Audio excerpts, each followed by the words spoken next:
Hillary Clinton slipped in India.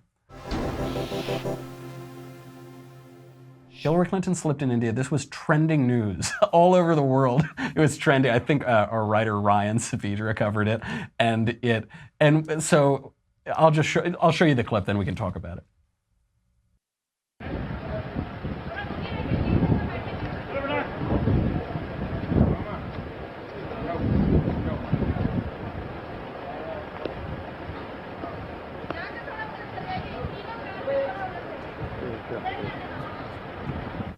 You know, when I saw this trending on Twitter, I actually thought, oh, you know, I don't want to get pleasure out of watching some old woman lose her footing on slippery stairs. Who cares? Why is this trending? But everybody enjoyed it. Everybody thought like, oh, there's Hillary. She didn't hurt herself. She just kind of slipped a little.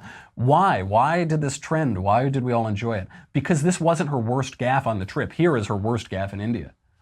If you look at the map of the United States, there's all that red in the middle where Trump won. I win the coasts, I win, you know, Illinois and Minnesota, places like that. But what the map doesn't show you is that I won the places that represent 2/3 of America's gross domestic product. So I won the places that are optimistic, diverse, dynamic, moving forward. And his whole campaign, Make America Great Again, was looking backwards. You know, you didn't like black people getting rights. You don't like women, you know, getting jobs. You don't want to, you know, see that Indian American succeeding more than you are. Whatever your problem is, I'm going to solve it.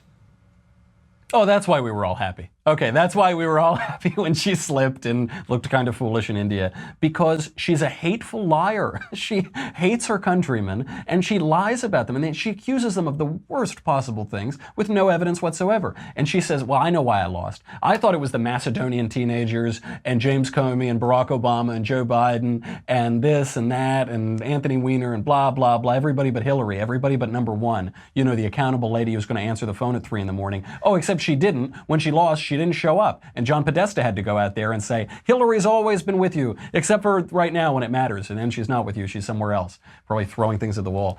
Racist poor people. That's why Hillary won. That's what she thinks of her countrymen. That's what she thinks of half the country. She hasn't learned a thing really in her entire career, but she certainly hasn't learned a thing since she called half the country deplorable and irredeemable.